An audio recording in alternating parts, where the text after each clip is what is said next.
तर ब्रेकनंतर एक ब्रेकिंग बातमी। शिवसेनेच्या वर्धापन दिन सोहळ्यासाठी उद्धव ठाकरे शमुखानंदच्या दिशेने रवाना झालेले आहेत। मातोश्रीवरून उद्धव ठाकरे हे निघालेले आहेत। वर्धापन दिन सोहळ्याला उद्धव ठाकरे मार्गदर्शन करणार आहेत। यावेळेस उद्धव ठाकरे नेमकं काय बोलतात याकडे लक्ष लागलेलं आहे, कारण निवडणुकांच्या तोंडावर हा वर्धापन दिन सोहळा होतोय। शिवसेनेच्या वर्धापन दिन सोहळ्यासाठी उद्धव ठाकरे सध्या शमुखानंदच्या दिशेने निघालेले आहेत। शमुखानंदमध्ये ठाकरे गटाचा हा वर्धापन दिन, शिवसेनेचा वर्धापन दिन सोहळा होतोय। उद्धव ठाकरे या वर्धापन दिन सोहळ्याला मार्गदर्शन करणार आहेत। नेमकं काय भूमिका मांडतात, नेमकं काय बोलतात हे पाहणं महत्त्वाचं असणार आहे।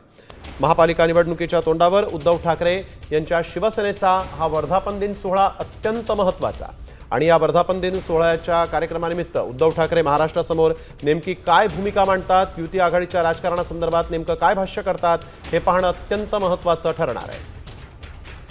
मुंबईमध्ये आज आपण बघतोय शिवसेनेचा वर्धापन दिन सोहळा मोठ्या उत्साहात होतोय। दोन वर्धापन दिन सोहळे होत आहेत, एक शमुखानंद सभागृहामध्ये तर दुसरा वर्धापन दिन सोहळा शिंदेंचा वर्धापन दिन सोहळा जो आहे तो वरळीमध्ये होतोय। तर आता उद्धव ठाकरे या वर्धापन दिन सोहळ्यासाठी निघालेले आहेत।